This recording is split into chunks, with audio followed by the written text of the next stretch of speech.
Hey folks, just a quick warning with today's episode. While it's not a focal part of the discussion of Noir, a collection of crime comics, we do talk about one story that was omitted in later editions of the anthology and the sexual violence within that story. If you'd like to skip that part of the discussion, please see the show notes for timestamps on where the segment starts and ends.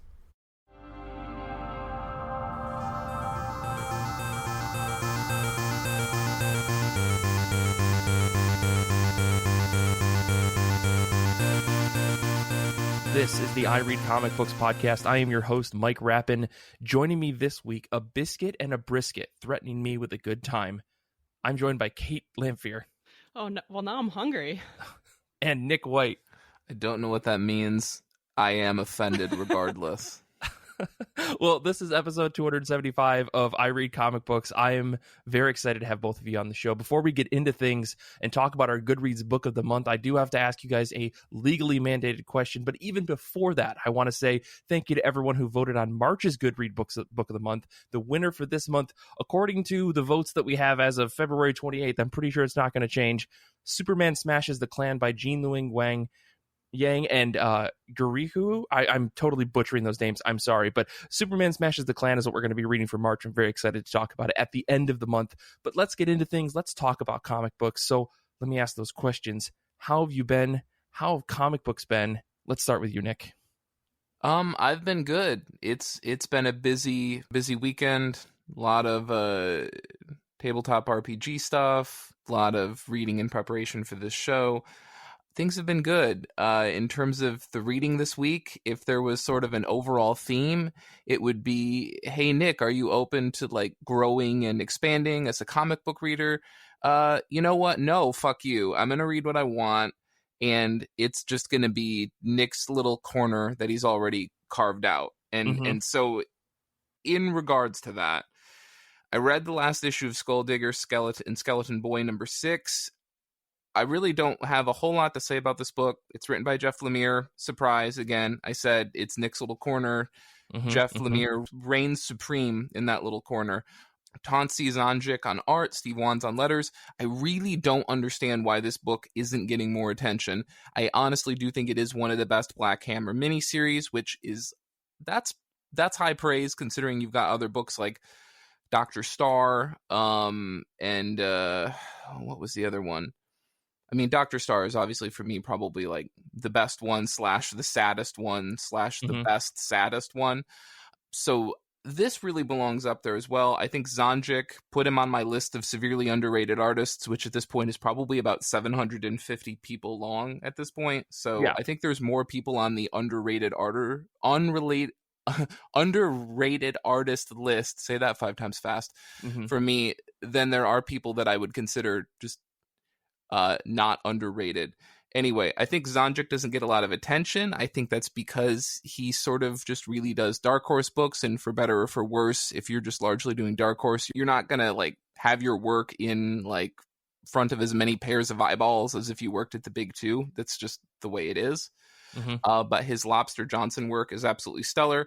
If you wanted a series that's basically Jeff Lemire, obviously Black Hammer is all about riffing on superhero books, but if you wanted the series that was basically him riffing on the skulls and chains and murdering all of the evildoers mantra of like the Spawn era of the 90s, like this is basically that book. I can't recommend it enough. This is the last issue. I think this book got fucked over by the shipping schedules that were sort of like relating to COVID, because I think this book managed to get like issue 1 and 2 out on time, and then just the big massive delay hit, and then everything kind of went wild. I will briefly say one quick thing about Haha number 1 by W. Maxwell Prince, Vanessa Del Rey on pencils, Chris O'Halloran on colors. There's a lot I could say about this issue. I really just want to boil it down to this point because I don't want to give too much away. If you thought the idea of getting into clowns was low-hanging fruit for W. Maxwell Prince, I don't think you know W. Maxwell Prince well enough. Sure. Like, the idea of, haha, clowns are weird, clowns are scary, like, that's been a fixture of mainstream pop culture for a long period of time. I think, much like Ice Cream Man, this book is really, like, sure, it's about clowns, but really, it's about something else. I thought I knew where this book was going to end about 4 different times, and I thought I knew how it was going to end about 4 different times. And either this is a combination of Prince's genius and my stupidity, or somewhere in the middle. The other weird thing, and I just want to say this, it's really interesting that when you read digitally, like, you sort of lose the perspective of how close you are to the end of a book than if you're holding a physical book. It's kind of interesting, right? Like, if I was holding a physical book, I'd be like, no, there's like 7 more pages to go. But when you're reading digitally, you sort of lose track of that. Interesting. Yeah. And I could go on about this one forever. I do want to briefly say this. I read Black Hammer Visions #1. Patton Oswalt's the writer. Dean Kotz drew it. Amazing issue. Perfect issue. This is what a great cameo writer, great one-shot issue can be and should be every time. Yeah. It's perfect. I really think that you could probably turn some of the notes that you have in our doc, like if you're at this, Patreon tier where you get our show notes, I really think you should read through Nick's notes because they are in depth. I think you could turn this into like a 2,000 word like essay because you and I talked about this issue quite a bit. I really liked it as well, and I think you opened my eyes on some of the things that I didn't pick up. And my favorite part was, of course, like this riff on Ghost World that Oswald plays on, which if you read the issue, you'll totally see it. But yeah, I totally agree. Definitely an amazing issue. Yeah, it's when you hear, okay, it's like a celebrity cameo issue, it's a one shot, it's an anthology, like you have this checklist of things that could go wrong with a comic book, and it's just getting bigger and bigger and bigger. And yet somehow, against all odds, it manages to be just perfect. And I think Patton has long appreciated the comic book art form. That doesn't mean you're going to be a good comic book writer. He's been reading comics for a long time. Also doesn't mean you're going to be a great comic book writer. And yet it's a perfect issue, and I think it's because he tries to do more with less. Definitely. 100% agree there. Kait, what about you? How have you been? How have comic books been?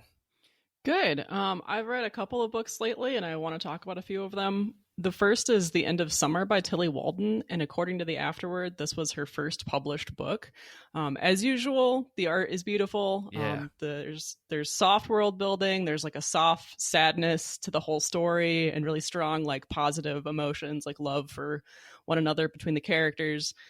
In some, Lars is a member of a noble family who is shutting the doors against the oncoming winter that's going to last for 3 years. He's dying, but we don't know why. He's got this like giant cat that he's given to ride around on so that he doesn't like get winded. And he has a twin sister, but there's something going on with her too.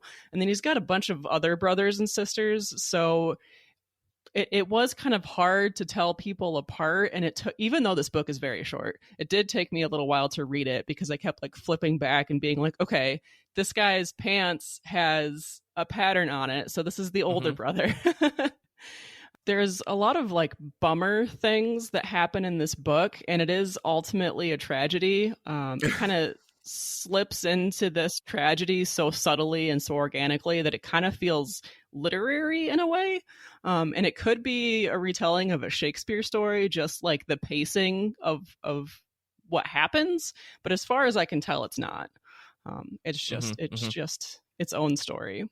The other book I wanted to talk about is Snapdragon by Caitlyn. There's a couple people here in Discord that have already heard me talk about this, and I've posted about it on Twitter, which is pretty rare for me. So that kind of tells you already that it's a really good story, in my opinion. It's unique because it kind of starts as this like subtle magical realism where there might be something magical happening, and then suddenly like Act 2 hits and it goes full modern fantasy. There's characters of color, there's an LGBT relationship, there's a lower economic class represented. So I didn't even realize how representative this book was until I started writing about it as a review on Goodreads. So it is a kind of a younger YA audience, but don't let that stop you because it's very good.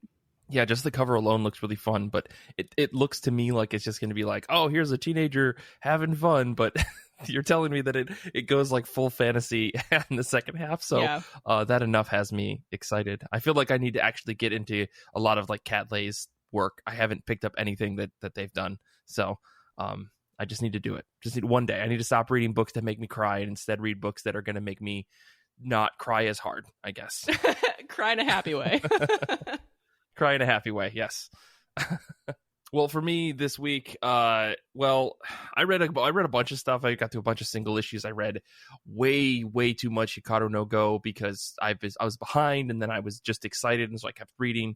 But the books that I do want to talk about really quick are Firelight Isle Volume 2. This is by Paul Duffield and Kait Brown. This is a webcomic that was collected into two like standalone volumes. They're not standalone volumes, but 2 volumes on Kickstarter. And so I happened to come across this on Kickstarter, so I grabbed it, and it turns out it's all available to read online for free. It's in a nice vertical scroll format, but on this website, it might be available on Webtoons or Tapas or wherever you get your Webtoons or webcomics. But yeah, so I read through the first volume maybe a couple weeks ago, and then I just forgot to read the second volume, even though I had it queued up on my iPad. And so like the story follows these 2 like teenage characters, Anlil and Sen. They're basically taking steps into their adult lives with two very different directions. They were best friends growing up. They both have very difficult lives. Like Sen is as a character who's very stubborn, and he's not very good at anything, but he really wants to become this prestigious guard person called the Aura, or one of the many prestigious guard people called the Aura. They are the voice or guard and enforcers of these living gods called the Soman. And then there's Anlil. She's an extremely gifted weaver who has a very rough home life. Like her mom is very, very harsh on her. And there's like this implication that there are no dads in the story, even though Sen is a boy and Anlil is a woman, or is a young girl. Like they don't show many men in the book. And I was really confused about that in the first volume, and a lot of answers get answered in the second volume. But I don't know if I really loved this book or if I felt lukewarm about it. Like the art is incredible from the get-go, and like Kait Brown is a natural smart layout in this vertical form. Like getting a good delivery of a comic in like a vertical scroll format from someone that looks like they traditionally do, like, you know, your typical, you know, comic book size comic, and then you see them move over to this vertical scroll thing. She really takes advantage of that constant scrolling thing, and it's really, really cool to see it all played out. If you're reading like in a PDF reader and you turn on continuous scroll, it's really, really beautiful. And I think Paul Duffield does a really good job at building his world, the sci-fi world that Anlil and Sen live in, without like just dumping lore in your face. You're slowly finding out more and more about the world as the story goes on. I thought it was all really good. I was like in the middle about it because I kept drifting away, not thinking that there's something interesting was going on, and then as soon as I was about to close the book, some weird twist would happen. So I don't know if that makes it a great book or an okay book, but I kept finding myself getting reeled back in. And nonetheless, I'm like excited for volume 3, which is supposed to be like the last volume of the series. The only thing that I'll say about this that kind of really shook me was in volume 2, a new character gets introduced that kind of changes the direction for Anlil. Like she's kind of the focal character of the story. And there was like these unintentional, like racial things that were like thrown out of nowhere. Like the book at no point talks about race or class or anything. There are just the chosen people who have like dedicated themselves to this god, and then there's everybody else, and there's nothing about race or class or anything beyond that. And then this new character shows up, and her skin is darker than everybody else's. And while it wasn't an issue for like the first like third of the last third of the book, when she shows up, like our main character Anlil is like scared by the color of her skin, and I was like, what the fuck is happening? And it came super out of left field. It kind of made me uncomfortable, and then it's just ignored and moved on. So like maybe it's just a hiccup of weird things, but like I found it to be really weird. And yeah, like because like the story up until that point, and I'm talking like this character shows up in like the last like third of the, or maybe last half of the second volume, and this thing just comes out of nowhere. So I was just really confused by it. But anyways, like on the whole, I'm interested at least enough to see what volume 3 has to offer. It seems like it's going to come to a very climactic end where all sorts of things are going to get revealed, and all the questions that I think the story has been building on for the past, you know, like, I don't know, 200 pages are going to get answered. So I'm really excited to, I guess, read the rest, even if there was this very weird moment in it. The other thing I want to talk about really quick is this book Waves by Ingrid Schabbert, with art by Carol Morrill. This is one of our Goodreads challenges. for the 2021. So if you're not already part of the Goodreads like challenge that we're doing, definitely jump on there. There's some amazing books, including this one, because Waves was a book that I knew nothing about, and I would have never considered it. And it absolutely destroyed me when I read it. Like, I don't even want to talk about the story because it'll really spoil things. But all I can say is there are stories that make you sad or anxious. And then there are stories that really push you into the mindset of someone experiencing grief and anxiety and love and so much more. And Waves is the latter. For only 94 pages of story, it had me honest to God weeping at the end. Like, I was trying to tell Kelly about why I was sitting on our couch at like 10:30 at night, silently just crying, looking at my iPad. I like couldn't even describe the story without really starting to break out into tears. So if you're into that kind of storytelling, or you really want to just feel someone's grief, I highly recommend Waves. But yeah, I don't know. Moral's art is really, really good. I mean, she does a terrific job of using color to emphasize so many emotions or lack of emotions throughout the story. I felt super drawn in, and page after page as the art of this book really encouraged me to like fully immerse myself in the feelings of the characters. I haven't felt this strongly about like after reading a book in a very, very, very long time. I think there was a book that came out last year from First Second that also messed me up like this, and I can't remember what it was off the top of my head. But yeah, I honestly couldn't recommend this to anybody who is like maybe going through something serious. But if you really want some serious feelings to be felt, you could definitely read this. I really enjoyed it, tears and all. So yeah, this is the kind of stuff you get from our reading challenge. So I highly recommend everybody join the reading challenge. But yeah, that's me. Waves is beautiful. Honestly, what a book. I can't believe that 94 pages made me like cry like a baby. So yeah, let's move on. Let's talk about maybe more exciting things. Maybe we can talk about comic books that are coming out on March 3rd, 2021. What are you both excited for this week? I'm going to kick it back over to you, Kait. Yeah, there was a lot of manga on the list for this week that's coming out. So my to-read list has grown pretty significantly. One of the mangas that looked the most interesting to me is Restaurant to Another World by Junpei Inuzuka. And volume 4 is releasing this week, but this is the first time I've heard of this series. Luckily for me, it's the last volume, so that means I can binge read the entire thing. Nice. In some, there is a door in a restaurant that anybody could come through, samurai, dragons, vampires, whatever. And just, it sounds like a good time. It's a food manga and a fantasy manga, it sounds like, so I'm definitely in. Mm-hmm. The other book is Artemis Fowl Volume 2, The Arctic Incident. And I was really confused when I saw this because I've read an adaptation of this book. Originally, Artemis Fowl was a prose book written by Eowyn Colfer. Mm-hmm. And the adaptation I've already read is by Andrew Duncan, Giovanni Regano, and Paolo Lamana. And I love that adaptation. Like, even without it being an adaptation, it is just one of my favorite comic book series. It's goofy, and I really like the art. And this new adaptation is by Michael Morici and Stephen Gilpin. And I have no idea why they're adapting it again. Like, the original series, they made 4 of them, so it must have done okay. But regardless, I'm in. I'm going to be reading this series because, I don't know, I really enjoy this story for some reason. How many poop jokes will there be in this new adaptation? I'm just curious. Because when I read why was this a staple of the old one? Yes. Oh, excuse me. I'm sorry. Fart jokes. They are like definitely poop jokes, Kait. I just want to say your lane, Artemis Fowl. Okay. In the first book, I will say, because I was like, hey, Artemis Fowl, I saw the movie's coming out. I was like, I'm going to grab all these books because they're like $1 each on Kindle. Because I was like, why not? So I read the first one, and like, there's a whole chunk of that book, not a huge chunk, but there is enough of a part of the book that I call it a chunk, about a character who eats dirt and it just goes right through his butt. It just goes right through him.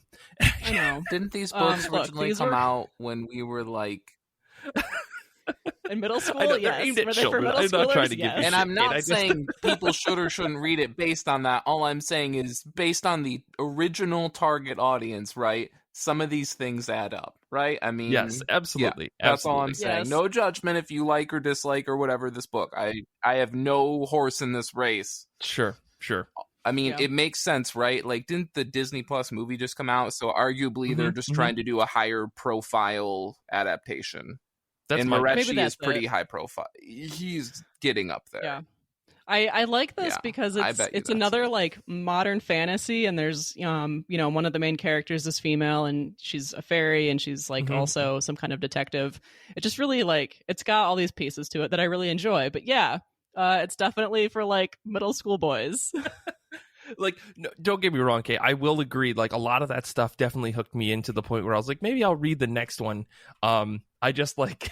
I wasn't hooked until I heard about this guy who's just pooping dirt constantly. I mean, hey, listen, there are all types of people in the series, so okay.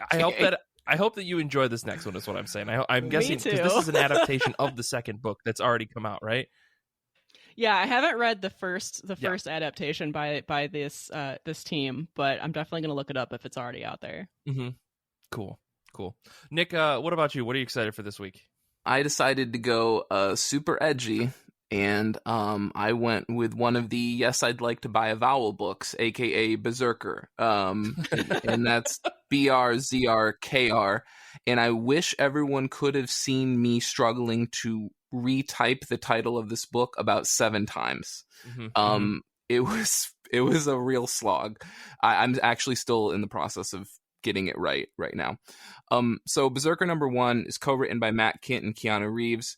Yes, that is the Matt Kindt of comic book fame. And I don't know who this Keanu guy is. Whatever, it's fine. We're all clinging on to someone's coattails of fame, right? Right. So if you're playing Nick White comic book bingo, you can cross off the Matt Kindt reference. There it is. We're gonna also cross off the famous Marvel artist that Nick has no idea about. Ron Garney drew this. I guess he did Daredevil with Charles Soule. I couldn't look up more than this because Comic Book DB is still not a thing. It's 2021. Where is my website? So I have no idea who this is. I guess it's a big deal. He was being spoken about in hushed tones on all the articles, and they're like, he's never not worked for the big two. And I'm like, and that's why I have no idea who this guy is. Right. Anyway, colorist Bill Crabtree, letters by Clem Robbins. Is this book going to be overhyped? Yeah, almost certainly. Can it live up to all the press? Probably can't. I know some people are going to be like, Keanu Reeves didn't really write this book, right? And to which I say, fuck you. Matt Kindt wrote it, and that's a way bigger selling point for me than whether or not Keanu Reeves actually did anything other than give his permission for his likeness to be used. Right. Yes, it does sound an awful lot like Highlander. Yes, there's some weird bullshit going on here because like Alessandro Vitti was supposed to be drawing this book in July, and literally and he wrote on his Instagram, "Oh, I'm so excited. Here's some art I did for the book."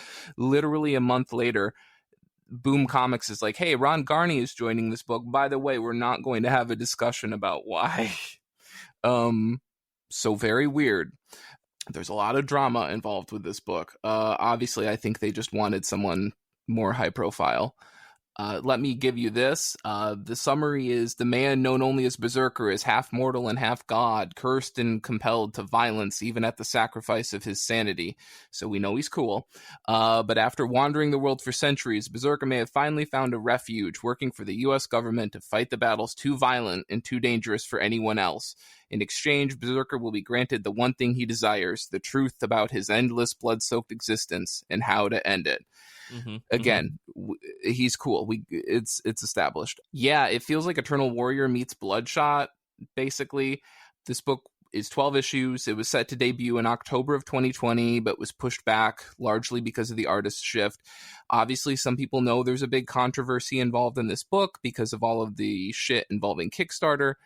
Obviously, which is interesting. I know Mike and I have discussed this a little bit. This is interesting. This is what Boom said about it, because people were saying, oh, basically, these companies don't need help. They don't need financial assistance. What's going on? Boom said, quote, "Many companies use Kickstarter to fund their projects. We are not doing this," said the CEO. "We are working with Kickstarter as the distribution platform to expand our reach. It's our dream here at Boom Studios to introduce new readers to the medium of comic books and graphic novels by combining the reach of Kickstarter with the interest in Keanu Reeves and the action-packed epic that is BRZRKR. We're excited to introduce so many folks to their first comic book. This book has now sold over 600,000 copies, which makes it the best-selling comic since Star Wars #1, which came out in January of 2015. So that's a pretty big deal. My personal take on this would be just this. I don't think they're being disingenuous. I do genuinely believe that Boom isn't like basically turning to Kickstarter for the money. I believe them when they say like, we aren't doing this because we need the money. I don't think they need the money. I'm sure Keanu Reeves would have given them the money. Okay. Now you can say, Nick, did they really need to go to Kickstarter to publish it in like 7 different prestige formats for different people who want the hardcover versus the hardcover with the special case versus the hardcover with the special case? And then Keanu Reeves kisses it and then sends it to you in the mail with a certificate. Right. You can ask that question. That's for other people to decide. I don't know. Yeah. I got my own thoughts on this. There's a lot to say about this book. There's 7 different ways you can attack this book. Like, yes, I agree. Crazy. Well, I'm curious to hear what you think about it, because to me, this feels just like a cash grab book. But I mean, you believe in, the holy mighty trinity of Matt Kindt, and Matt Kindt. So our Lord and Savior. I'll let you get back to me on that. Well, I'm just going to move on here because I actually have a rant that I want to get to before we hit the 30-minute mark. So my pick for this week, I guess before we get into things, I want to say that, we're doing something wild, as I've said every week this year. If you share the show on social media and tag us, you can win a $20 gift card to Comixology Midtown, wherever you prefer. This year, we want to help people read comic books. And this week's winner of our gift card for sharing the show on Twitter, we can't thank him enough, Andrew Kai on Twitter. Look for a DM I'm going to be sending you probably today or tomorrow. If you're hearing this, you've probably already gotten the DM. But nonetheless, thank you so much for sharing the show. We really appreciate it that you'd be willing to tell everybody how much you like the show. And we, that makes us feel good, and it helps people find out about IRCB. The other thing I do want to get to is we had some picks on Discord from folks that are hanging out in the chat. Cinco said that his pick for this week was King in Black, Wiccan, and Hulkling #1. Crashmore said their pick was ENIAC #1. This is from Bad Idea. I've got a whole thing about that in a second. Danny's pick is Demon Days X-Men #1. Brian's pick was Runaways #34. Thank you guys for hanging out with the chat. In the chat with us today. We really appreciate it. My pick for this week, though, is Dead Dog's Bite #1. This is by Tyler Boss. I think you guys, everybody out there, maybe you've saw this. There was some stuff on Twitter and Instagram about this where they're doing this big, slow reveal about creators being on this book that Tyler Boss was kind of front running. Or at least started it. And there's this anthology horror series that's coming out, and that's Dead Dog's Bite. And horror usually isn't my bag, and I say that after reading enough horror comics to actually have thoughts on them now at this point. But Tyler Boss, he has me reeled in. I'm ready to check out this book. Plus, the whole team of creators attached to this series long term is really exciting. So I dig it. I'm going to check this out and see what it's all about. I'll pretty much anything Tyler Boss is drawing, I will pick up at this point. I love his art so much. The one thing that I will say, though, is that I was going to pick ENIAC #1, and then I saw that it was that bad idea. It was a Bad Idea book. And you can't get it anywhere online. You can't find it. You can't read it digitally. I don't have a comic book shop that I go to that is going to get a copy of this. I don't want to go to a comic shop just to get this book.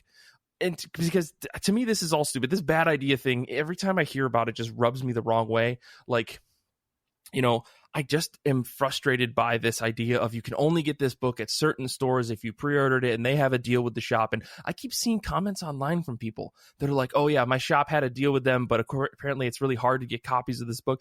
And I just don't like this idea of artificial scarcity for the sake of artificial scarcity. Like, whatever Bad Idea is trying to do, it really is rubbing me the wrong way. And like, there is a difference between what Bad Idea is trying to do with distributing only to comic book shops that they're like handshake agreements with or whatever, and like comics and zines that people are self-printing or they only distribute at like conventions. Because I think that's the other side of it, right? Like, if you go to a convention, someone's like, oh hey, I only made 200 copies of my 4th zine because that's all I wanted to print and it's limited edition, blah blah blah. There's like a difference there because you can only get it through the actual creator directly. It's an independent thing. It doesn't feel like it's part of a business or something. Whereas Bad Idea keeps marketing itself as like, we're this new publisher that's going to do things differently. And if you want to talk about a publisher that's doing things differently, look at what TKO has been doing constantly. TKO is doing the quote unquote different thing by getting away from Diamond and distributing their books independently. And I feel like Bad Idea is trying to do the same thing, but they're also like, we're going to make it even more exclusive.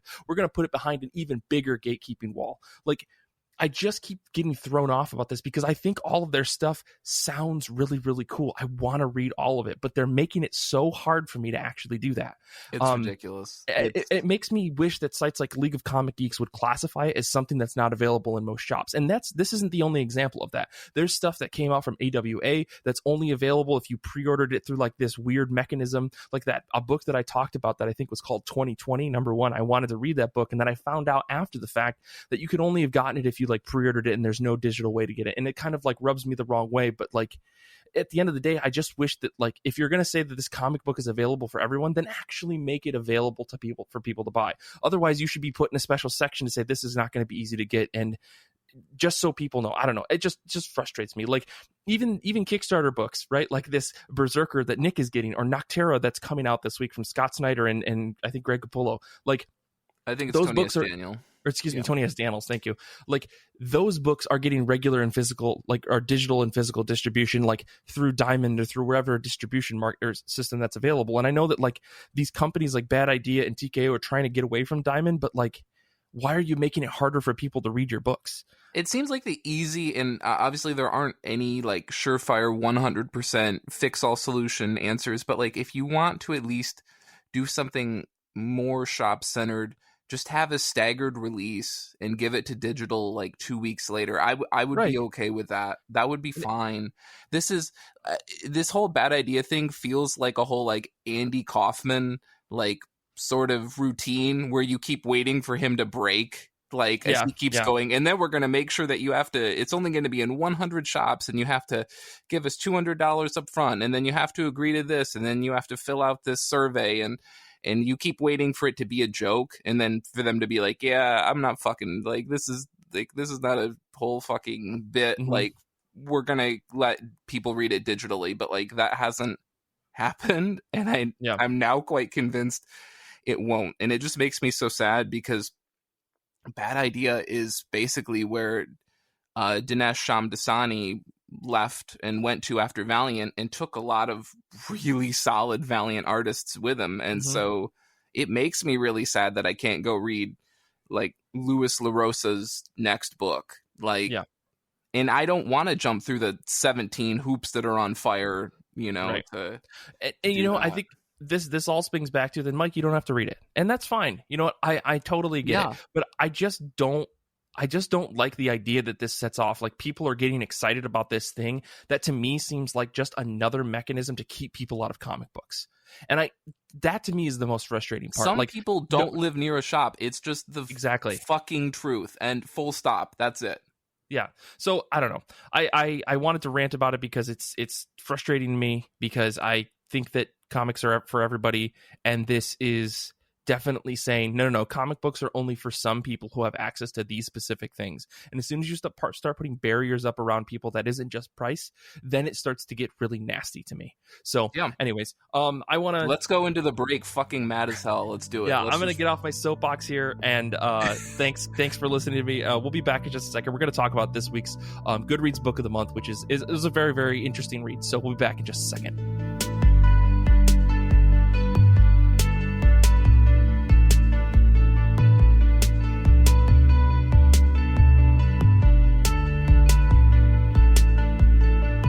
For our show this week, we are talking about our Goodreads Book of the Month for February 2021, and that would be Noir, a collection of crime comics by a lot of various creators. I'm just going to list through them all really quick, and we'll probably try to highlight them as we go through as well. But writers include Brian Azzarello, Jeff Lemire, Ed Brubaker, Dean Motter, Chris Offutt, Alex DeCampi, M.K. Perker, Paul Grist, Rick Geary, Ken Lizzie, Gary Phillips. Artists include Jeff Lemire, Dean Motter, M.K. Perker, Paul Grist, Kano, Stefano Guandano, Hugo Petrus, Joel Jones, Eduardo Barreto, Sean Phillips, Gabriel Ba, and Fabio Moon.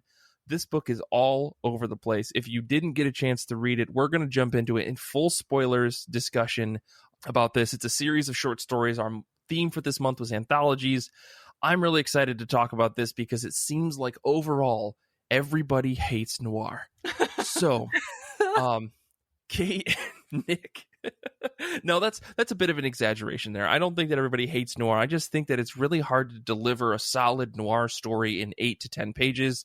Some of this run of this book, some of them delivered really well. Some of them just didn't make any goddamn sense. So at least that's my take on it. So let's jump into things. I guess to get things started, Kait, what was your overall thought of this collection of crime stories? I pretty much agreed with everybody in our Goodreads group that, like, it's really not for me in total, but there were a few stories that I enjoyed. Okay. Any particular reason or thing that like threw you off for a lot of the stories, or was it just like it varied from story to story? Yes, to both. Okay.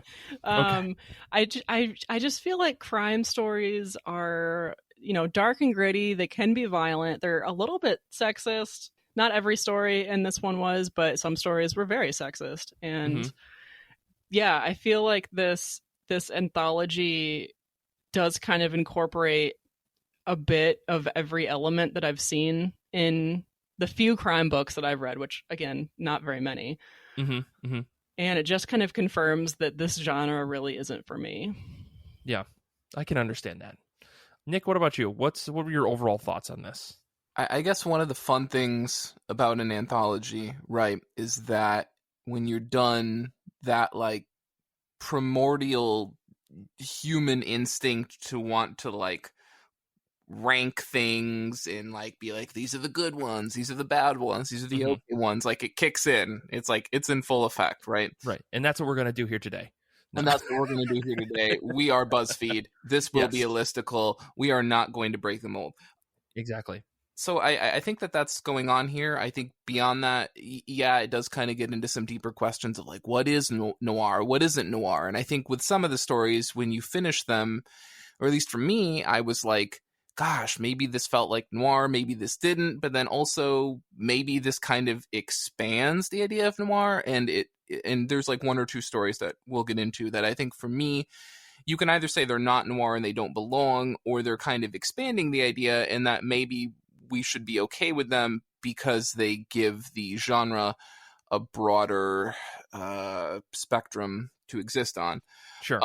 Overall, I think it is kind of interesting, and I think it is sort of a core contextual helpful thing to note that this book was originally collected in 2009. Apparently it was out of print for quite a while, and that's one of the big reasons that it got republished. I also think that's kind of an important point because with some of the names of creators on this book, when you realize that this was done in 2009, I think some of these people have like grown and improved since then.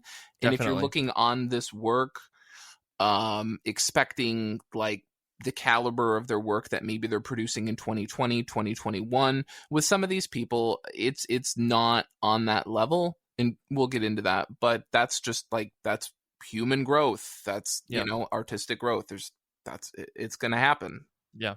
Yeah. I mean, I was pretty lukewarm on the anthology. I mean, I will say, if only because I felt like on the whole, it's really hard to deliver. And you can tell, like, now that you put some of that stuff in perspective, like, yeah, this is definitely early in some folks' career. And it definitely feels like it was a like, hey, we've got an anthology to put together, let's just throw some people together, and they ended up growing and becoming bigger creators and stuff. I mean, even when you look at the Brubaker and Phillips story, which I think like across the board a lot of people really, really liked, this is still Brubaker in his like I'm obsessed with S&M phase, when he was and I say that because like look at Fatale, look at what everything that's happened with like Kill or Be Killed. Like I think that like he kind of had an not obsession, but he kind of had an interest in like discussing, more sexual things in his stories while trying to also fit it within the mold of his like classic take on noir stories. So that's really interesting that you say that because I don't know, on the whole, like I was kind of wondering when I came out of this, I was like, do I just not like noir?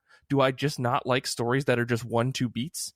Do I not like stories that are in black and white? I was kind of questioning a lot of things because this whole book is in black and white, and it's very stark with how it uses black and white. There's very few grays, I think, in the book. It's strictly black and white, which I thought was really interesting. And yet you can see there's a lot of artistic talent that can be done, or that can be shown in just a black and white book. We always go back to and fall back to Walking Dead when we talk about black and white books that have a lot of variety, but like, that book cheats with grayscales. Okay, they have a colorist just for the grayscales. Okay, but because if we're talking, I talked about this last week on the show, but thinking strictly black and white, looking at stuff like Frank Miller, it's really interesting to see how much is capable of doing things with just black and white. And I think this collection of crime stories definitely did that, showing off what's capable with just black and white, in a way that doesn't really, I don't know, that doesn't force you to say, oh man, I wish this was in color, because I think if it was in color, it would have been a lesser book because of that.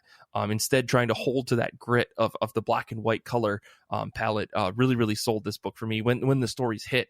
And I will say, for stories that weren't really interesting to me, there was art that came with it that was like, holy shit, this is impressive. So yeah, I guess, do you guys want to walk through each of the stories? We want to talk about highlights and lowlights. What would be your preference here, I guess? I'm okay with whatever. I mean, the only thing I would briefly preface up front, which I think is another helpful thing to know and might be helpful for our discussion of all of the stories, is that several of these stories actually were from established properties. Brubaker and Phillips' story is from Criminal.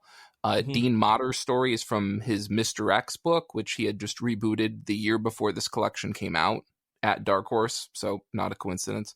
And then Paul Grist's Kane is also from a pre-existing series he did. So gotcha.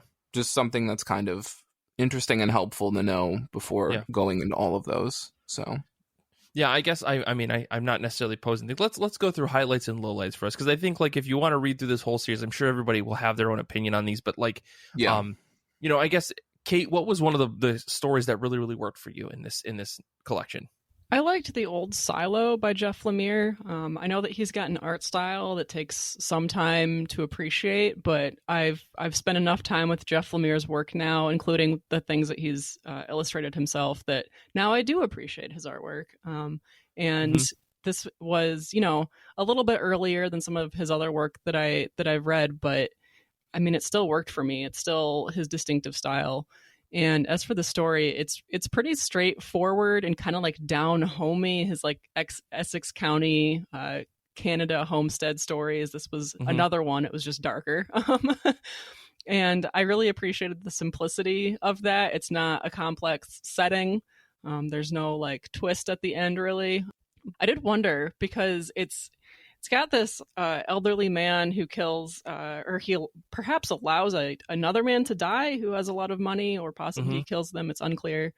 But his wife, this old man's wife, is in the house, and he goes in at the end of his workday and takes care of her, carries her up to bed.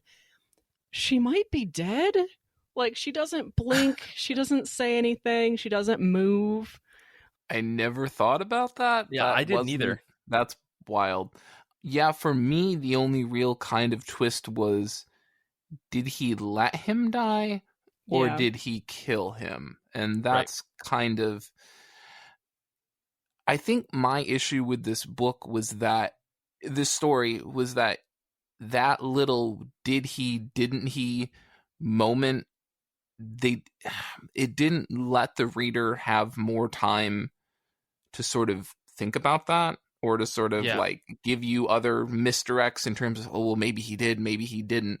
And so this story for me kind of kicked off the book, and it was sort of a more constant trend throughout this book, was geez, this was, I don't know, 8 or 9 pages. Maybe this book would have been better served being 12 or 13 pages. It just needed a little more time. And that is a constant ongoing trend with a lot of the stories in this collection, is it's if you just had a few more pages, I think the pacing could have been better.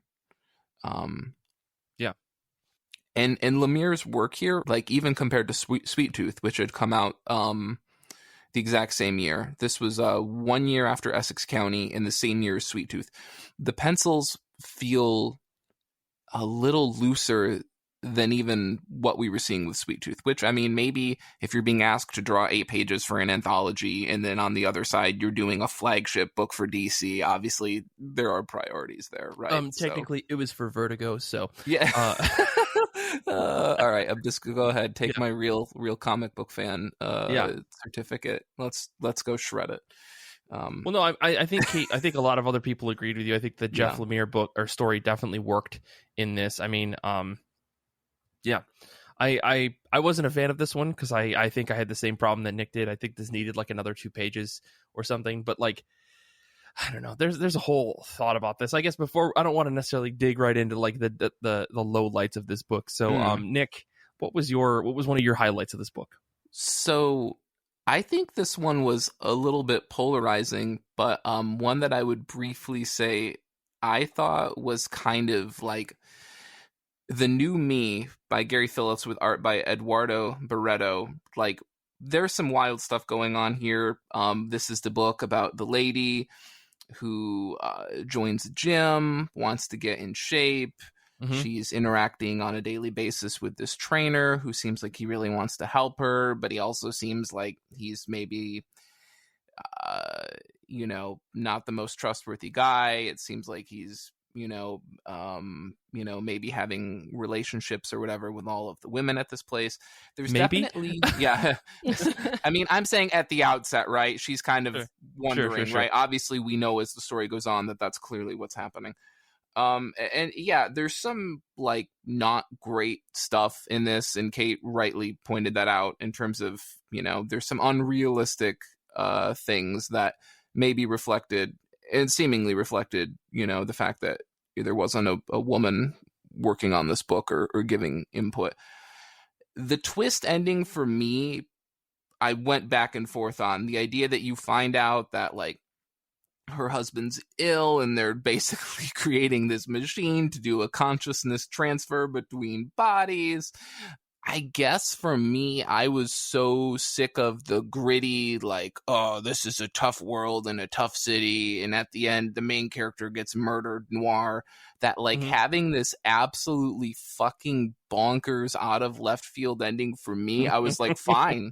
I was like, fine. This is insane, but also it's so wildly different. Fine. I'll go with it. Like, so for me, I was pretty okay with that one. The Brubaker Phillips story for me, I feel like was the best paced story. And I would highlight that because it felt like they felt they were able to get everything done in the amount of pages they had. Sure, and it's wildly ambitious because it's a story that is like 9 pages and has 3 different narrators and 3 different perspective shifts over those 9 pages. Like, in other people's hands, that would be a blueprint for fucking disaster. Right. But I think it worked. Even though, as you said, you can tell Brubaker's the topic of the day, for Brubaker at the time is in full effect to put it one way. So yeah.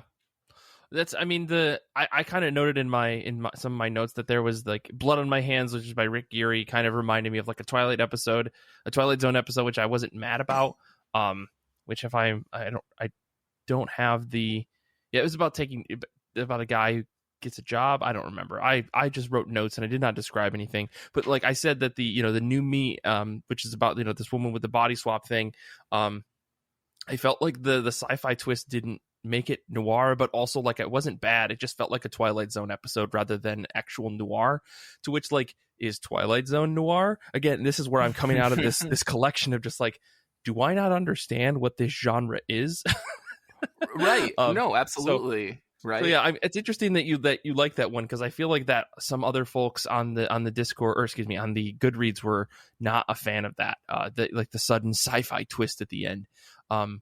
I will say that, like, for me, one of the highlights of this was the story The Last Hit by Chris Afoot with Kano and Stefano Guandino on pencils and inks, with Clem Roberts on letters. I thought it was pretty good because it follows this guy who's basically on his last job, right? He's a hitman and it's his last job, but he knows that he's being set up to get killed. So he sends someone else to go up to this room where he's supposed to show up, and some young gun is there who's going to kill him as soon as he kill the first person that walks in the door. And he catches that kid outside and says, hey, I knew that was going to happen. How about this? You tell him that you killed me and I'll just go along my way and we can part ways. And the kid ends up turning on him and killing him at the end. And I thought that, like, that was, when I think of like noir crime stories, I'm like, this is perfect, because it's this idea of someone trying to pass the torch and becoming the next big assassin, and then they get killed at the end, and there's like this high level of almost irony there. I really, really liked it. Like, this crime is a kill or be killed kind of life. That story actually really surprised me, because I think before that, the Mr. X story that you read about, Yacht on the Sticks by Dean Motter, like, I feel like I was missing like so much about this story. Like, I didn't understand it was missing like 2 pages of exposition that needed you to understand the actual resolution of the story. And I know that Mr. X is a series and it's got its own history, but I'm like, why would you include what should be a standalone story in this collection if you needed to know all this background about this world that Mr. X lives in? So I was a little lost on that one. So getting into the last hit, I was like, oh, this is actually just like a short story that makes a lot of sense, and I really, really liked it. Yeah, I mean, the Mr. X story for me, like, I actually really liked the art for that, but it really felt like, hey, this Mr. X book, you know, it's been this storied series since the 80s. Dark Horse just got the rights to reboot the series literally the year before. Hey, let's throw in a Mr. X series. Mr. X, you know, little story, which I thought was a bad idea. I thought it was like, clearly, I think they were trying to continue to promote this book that they had just sort of started putting out, and I get that. This is not the place to do it. Like, this felt like a B story in a Mr. X issue. Like, it's a little backstory at the end, and they just chopped it out of the issue and they put it in this anthology. And it's like, well, why? Like, Kate, did you have any thoughts on that? I don't know if you were really into Mr. X or not. I did think that it was interesting. I didn't know that Mr. X was a whole series separately from this anthology. So I guess my biggest thoughts were like, I want to know more about this world where they put voltage in drinks and there are androids. I mean, that's like the takeaway for me was like, it wasn't totally negative. It was kind of positive, because it was like, this is an interesting snippet into this world and it seems interesting and I might want to learn more. That doesn't change the fact that it shouldn't be in this collection. Right. I didn't really understand the end of the story. Like, clearly there's this android that's still alive. I'm glad we're all on the same page. Well, so the man Charon had died and his body was found at the beginning of the story, and then Mr. X leads this woman to believe that the android killed Charon. But she keeps asking, well, why were you on the boat, though? And why are you still alive? Right. So it was like, maybe Mr. X was the real killer and the android wants revenge. And that's why the android is lurking around. Again, I think that story needed like an extra page of exposition, maybe at the beginning and the end of the story, just to like sum things up, because otherwise I'm like, was I supposed to read like the next issue of Mr. X in order to get this or something? Yeah. But yeah, I guess I don't know, were there any other highlights that you guys had? Because I had one more, but I want to get to you guys before I jump into my last, like, I think, highlight of this book. I don't know that I could call the Albanian, like, I didn't really like truly love the story, but I feel like there's a commentary in there that's really interesting.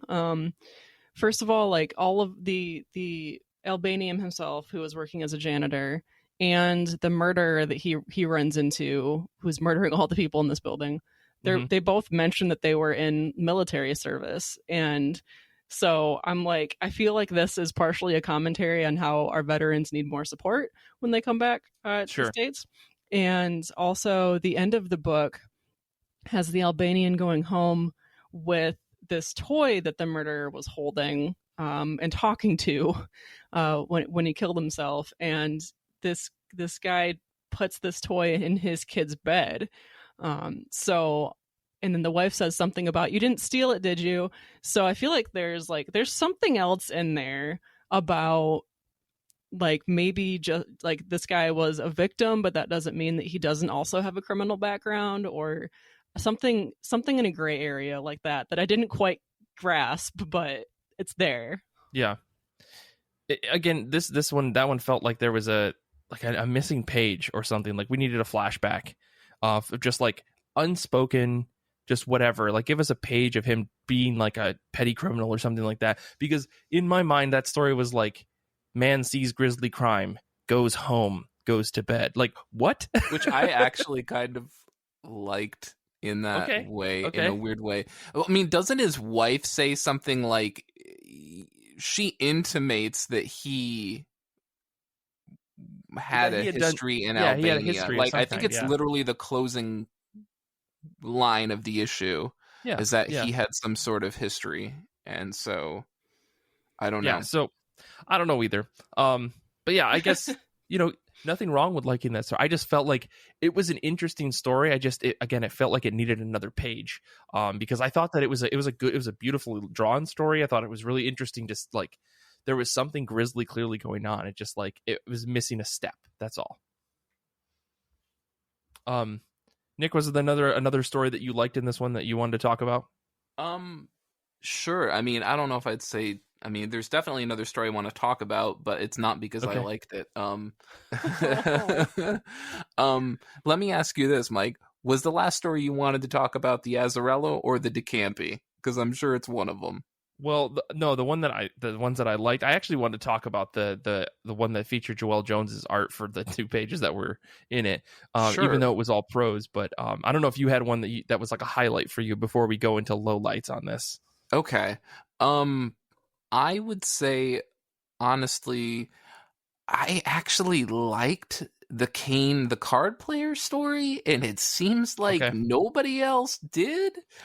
The art reminded me a lot of, and I know artists hate being compared to artists. Sorry, everyone. It reminded me a lot of Oeming, Michael Avon Oeming, and not just because it like his most famous series is a police procedural, right? Mm-hmm. I actually really liked the art. And much like the Dean Motter story with Mr. X, obviously it felt like we're getting a small chapter in a bigger universe. Obviously we are. Apparently Kane is a series that Grist created. But I think in some ways I liked this. Well, I would say I liked it more than Mr. X, but it certainly felt more approachable because even though it felt like we were getting a smaller snippet of a bigger universe, it was a smaller snippet that was situated in a much more grounded / familiar setting, which is just your normal police procedural. So I liked the art. When I was done, it made me feel like, okay, I actually might want to go look up this series.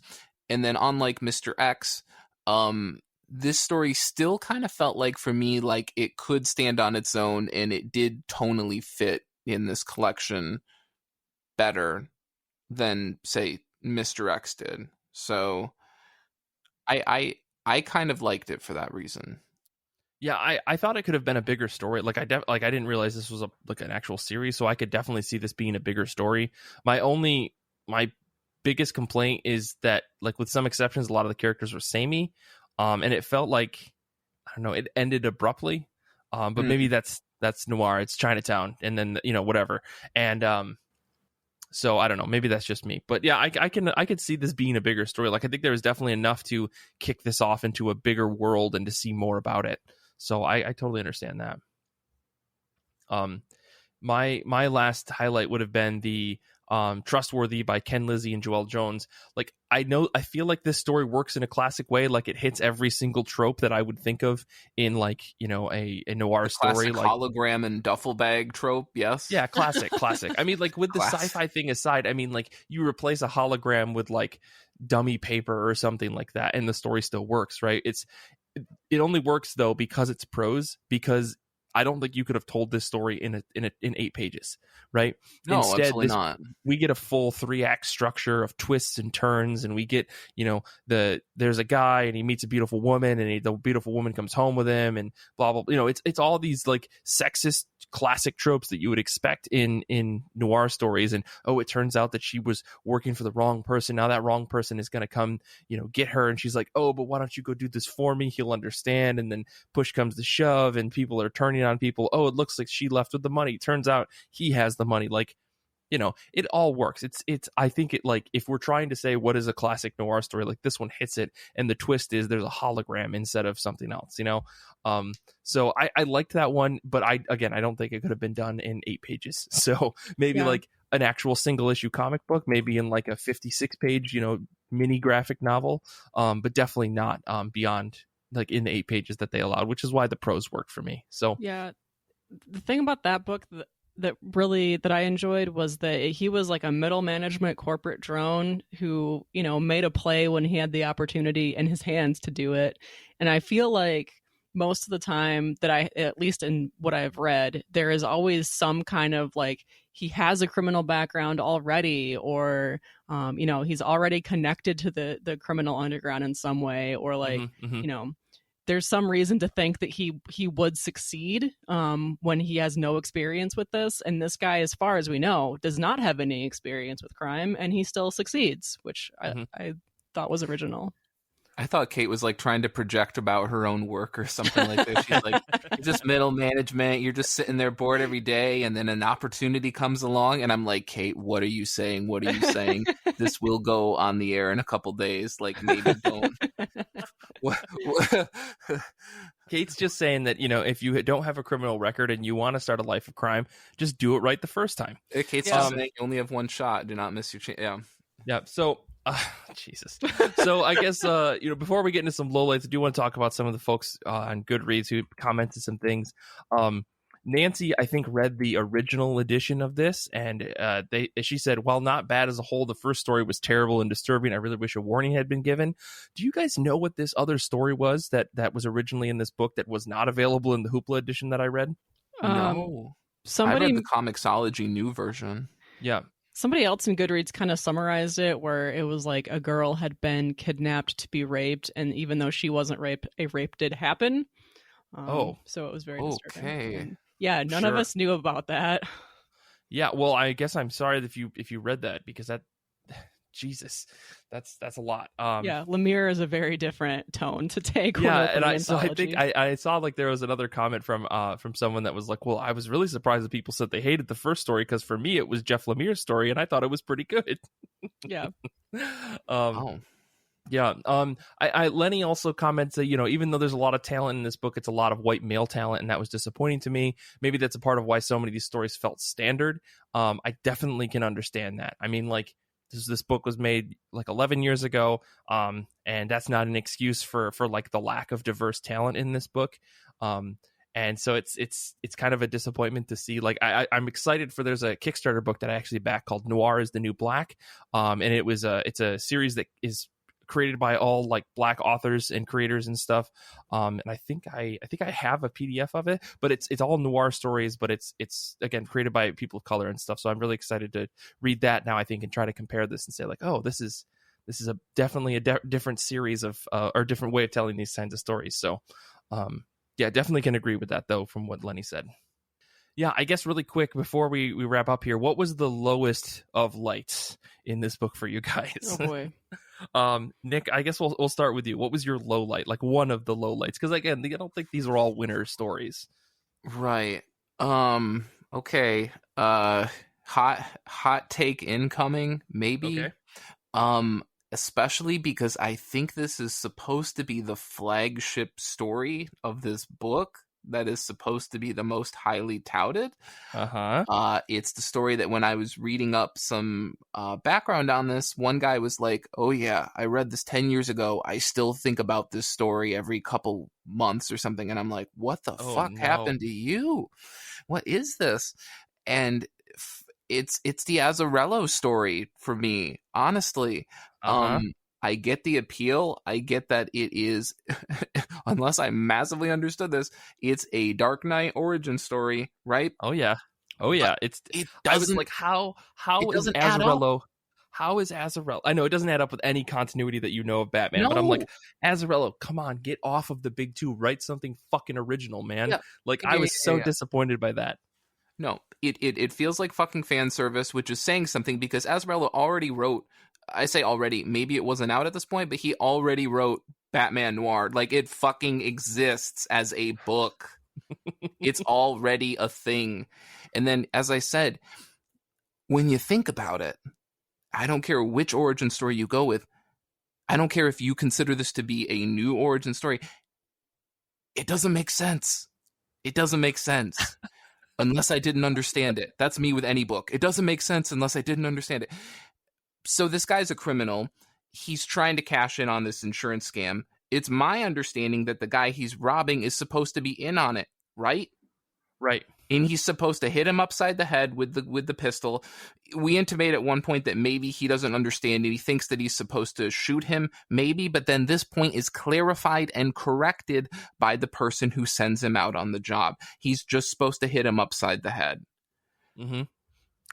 I know. I was like, I finished the book and I was like, really? This is the headliner story of the book? If really? It was left at a point where he wasn't sure if he was supposed to kill him or not, or they intimated at some point in showing you part of the story that it went bad, that's the only thing that I can say about this story is if you take what you're given and you intimate that between that and the story that we all know so well, that the gig goes south, then it makes sense. Like, someone gets flustered and it goes south.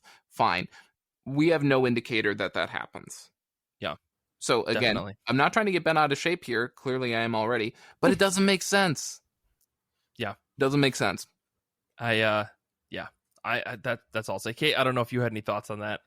I am neither like a huge Batman fan or, particularly opposed to Batman. I really haven't read a whole lot of Batman. So like, I came to this as like a reader who, okay, first of all, the bar scene went on way too long where they're trying to like plan this crime. And then suddenly there's 1 or 2 pages at the end where it's clearly the Batman origin story. And for me, it was just kind of like meh. I was already kind of bored. And then it was like, oh, hey, guess what? It's a twist. And I don't know. It was fine. That's fine. That's fine. Well, what was why they led with this story? It's a no-brainer why they made this the flagship story. Except once you read it, you go, "Why is this the flagship story?" Right. Anyways, Kate, what was your low light of this whole book? There was a story called Criminal that I assume is part of the Criminal series, which luckily I am like aware of that series, and I think I've tried it before, and I already knew that I didn't really like it. So anyway, this particular story has a woman meeting up with a man who she's already been like talking to online for a while. And this younger man, like immediately like falls in love with her and he'll do anything for her. And she says, hey, my husband's abusive. Can you like, I don't know if she wants this kid to go murder him or if this is this kid's own idea, but he breaks into this guy's house and it's like, I think he's armed. And it turns out that this was a lure all along. And it's like this weird sex thing. And I just was like, why is this a story? Why does this exist? This is weird. Okay. Interesting. I thought that of all of the stories, this one was probably one of the better ones. So that's interesting. If only because like, no, because maybe after just reading a bunch of stuff, I was just like, I'm ready to be done with this. And I'm comfortable with Ed Brubaker and Sean Phillips, no matter what they're telling the story of. But, like I said before, I think Brubaker was focused on a specific kind of thing at the time of writing this. So like, maybe it's not so weird having read a bunch of his other stuff. So I could definitely see being weirded out by this one. I have not read a bunch of his stuff, so no worries. That's okay. Well, I guess my low light for this was the Alex DeCampi, Hugo Petrus, Ryan Hill story. If only because I couldn't follow it. And like I understood what was going on. Like I know there was special paneling and there was all this stuff of what if she did this, what if she woke up and did that, what if she got frustrated and did this, or what if she pushed someone in front of a train, or what if they pushed her, or what if I get it. Did you though? No.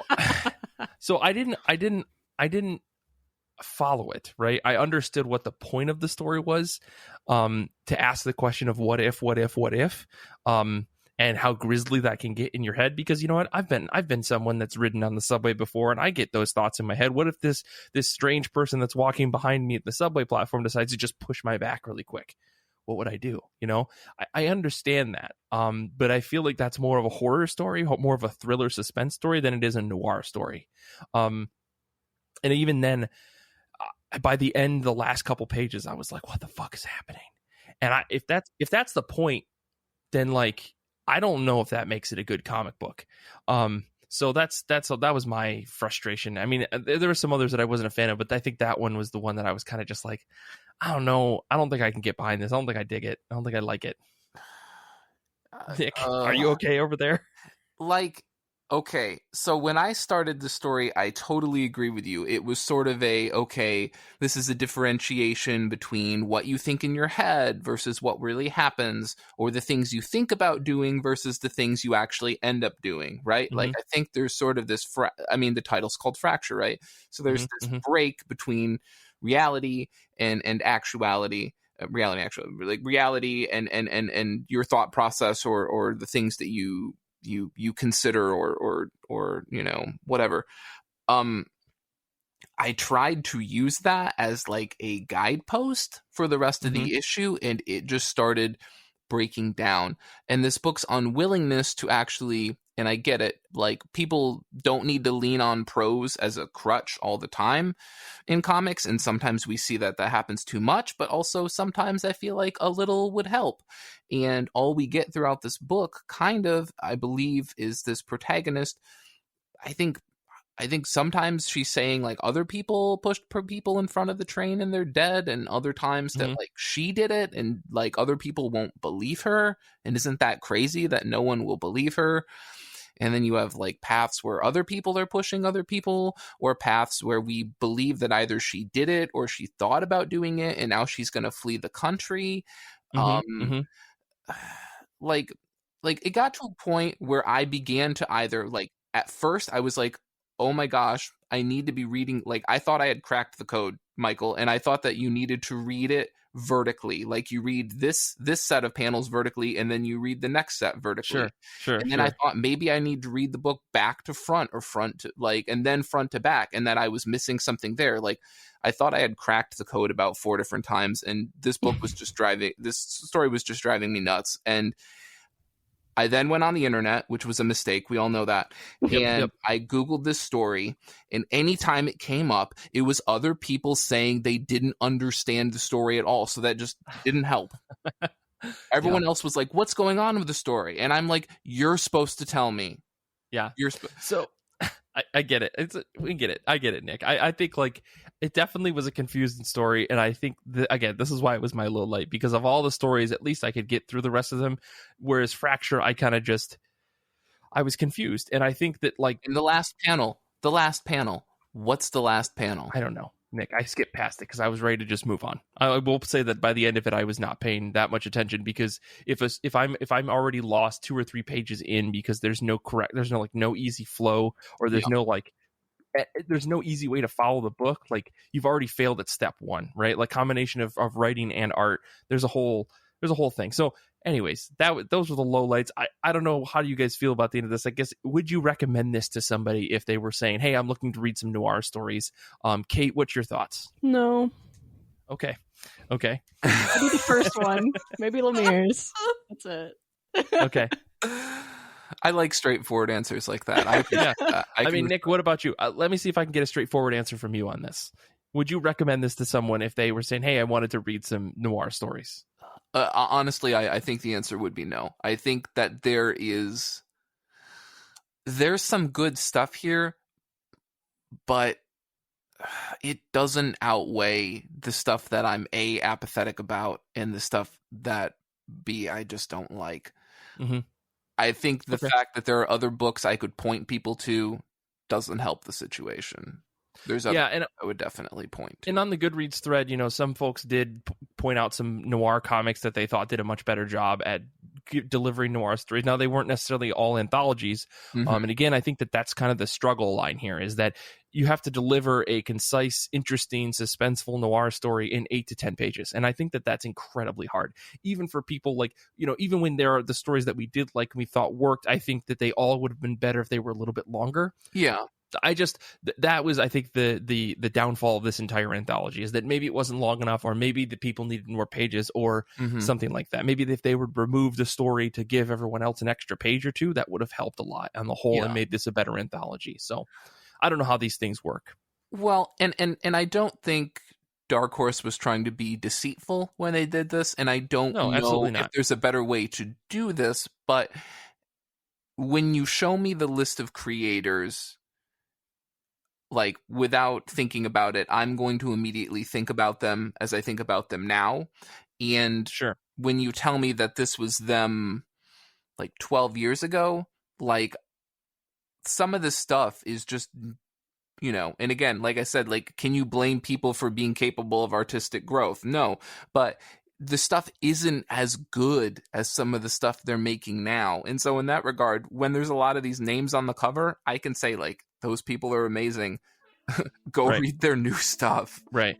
So I think that may have been a skew towards why we voted on things, but also maybe we just want to try something new. So again, I don't want to necessarily didn't want to necessarily spend this whole episode like just shitting all over this book, because I think there were some good reads within this entire anthology. So yeah, you know, thanks to the folks on Goodreads for voting on things and for, you know, contributing to the discussion that we had about this book.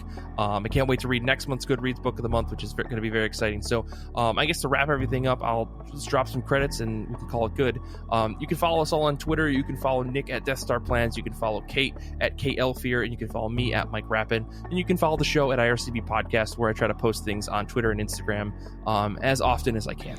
This episode first aired on Patreon and is possible because of our wonderful patrons. Join today for exclusive series like IRCB Movie Club, Saga of Saga, and more. Join now at patreon.com/IRCB Podcast. If you haven't already, please rate and review our show 5 stars on Apple Podcasts, Stitcher, or wherever you listen to podcasts. It really does help us spread the word about IRCB. We would also love it if you would join the IRCB Discord community, where we chat about comics and more. And you can also listen to our episodes live as we record at ircbpodcast.com/Discord. And it would help us out a lot if you tell your friends or your local comic shop about the show. Infinity Shred is the best band in the universe. They do all of our music for our show. They just released a new EP. I think everyone should go check that out on their Bandcamp. Xander is a very cool guy, a very fun person to talk to, and he also edits the show in the best way possible. I want to say thanks to Kait and Nick for being on this episode. I want to say thanks to Cinco and Crashmore and Danny for hanging out with us in the chat, and Brian as well while we recorded live. And thank you to everyone out there who listens to the show and shares it and just, you know, is a fan of IRCB. I want to say until next time, comics are good, and so are you.